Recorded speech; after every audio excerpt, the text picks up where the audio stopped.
Pinalayas ka, oh. Pinilayas, hiniwalayan. Si Madam sabi, tinulong niya pa eh. Pinatay. Parang galit na galit si Madam.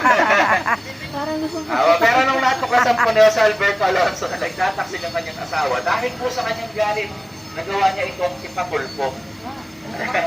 Tulpo? May tulpo na ba yun? Nagawa niya po itong ikulong sa kwarto ng kanilang bahay na humigit kumulang 4 na taon. Oo, tagal. Ako na yung tao na nagdadala ng pagkain niya araw-araw, yung kanyang pag si Chodora Alonso. Pero isang araw, habang nakakulong po si Formoso, nakagawa siya ng liham. At nakasaad dito na siyang araw ay kinulong ng kanyang asawa sa kwarto ng kanilang bahay at di umano raw po siya ay dinalason ni Chodora Alonso sa pamamagitan ng pagbibigay ng pagkain. So yung sulat po na yan, inihulog niya sa isa sa mga bintana at napulot po ito ng isang gwardiya sibil na mismo nakaantabay dito po sa kanilang bahay. At dahil nga po noong mga panahon na yan, yung karelasyon ni Formoso ay yung kapitan ng mga gwardiya sibil.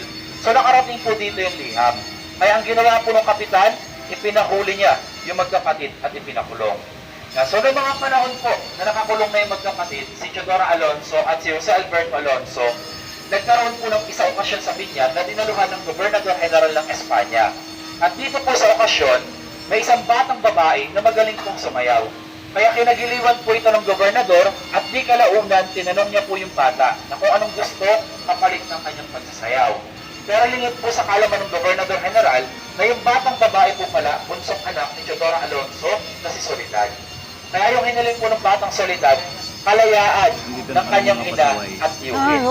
So pinalaya po nila yung magkapatid ni Soledad.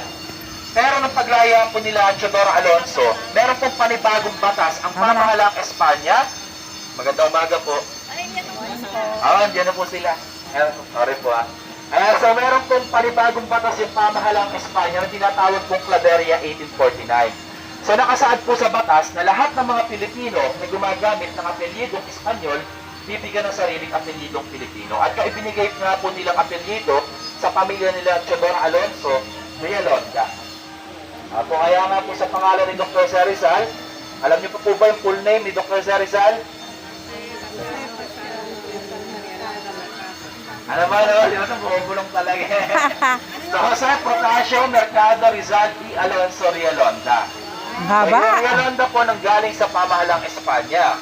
Pero isang araw po sa kasamaang palad, si Chodora Alonso, mother ni Dr. Rizal, nakalimutan niya pong isama sa kanyang firma yung kanyang apelyido na I. Realonda.